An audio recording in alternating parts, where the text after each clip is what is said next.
Hi, welcome. My name is Jing. I'm the Senior Product Marketing Manager here at Beyond Identity. Today, we are talking about social logins, pros and cons. Social logins, so think like login with Facebook, login with Google, LinkedIn, Twitter, GitHub, all of these platforms, right, that already have a user profile. What are the pros? One of the pros you might think is that the user doesn't need to create another password to use your application. But as you'll see in a minute, that actually has some security ramifications. So I'm going to put that somewhere in the middle, represent that. Now, another pro of social logins is that you can actually enrich your user accounts with profile data, which could be really interesting, right? So things like hobbies, likes, education, that could help you personalize your user's experience further in your application. Another pro of social login is you can use social logins to help reduce fake accounts. And what I mean by that is a social profile typically is associated with a real life identity. So if you want to cut down on fake account creation, social logins could help with that.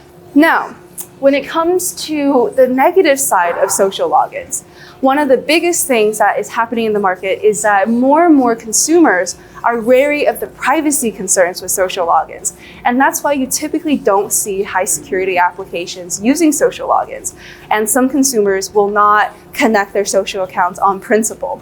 So, privacy issues. The second con with social logins is social platforms or social networks might be blocked on certain networks, for instance, schools or work offices. So the availability of your services, if you're only relying on a social login, could be scattered. So you would need to provide a backup mechanism. The third con, which is a really important con, is that if you provide a social login, username and password, and maybe you have a multitude of social logins, which is fairly common, right? You have Facebook, Twitter, LinkedIn, whatever the user wants to use.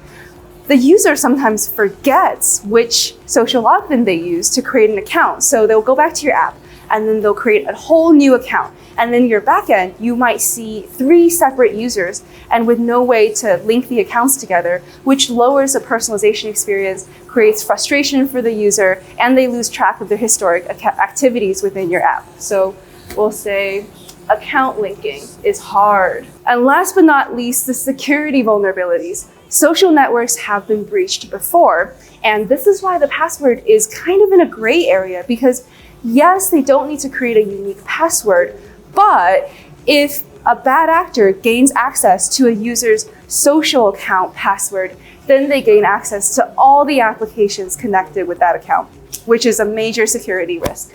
So we'll say security. So in conclusion, there's some distinct advantages and disadvantages of social logins, but the spirit of social logins is actually to improve the customer experience, right?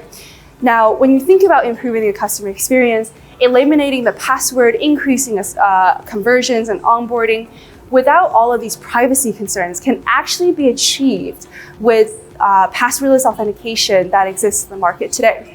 So Beyond Identity Secure Customers actually allows you to fully eliminate the password without incurring any of these security or privacy disadvantages associated with a social login. And going passwordless can exist side by side with your other authentication mechanisms so that you can give your customers the flexibility of choice to decide what is right for them today and in the future. So if you have any questions or would like to learn more, please visit us at www.beyondidentity.com. And thank you very much.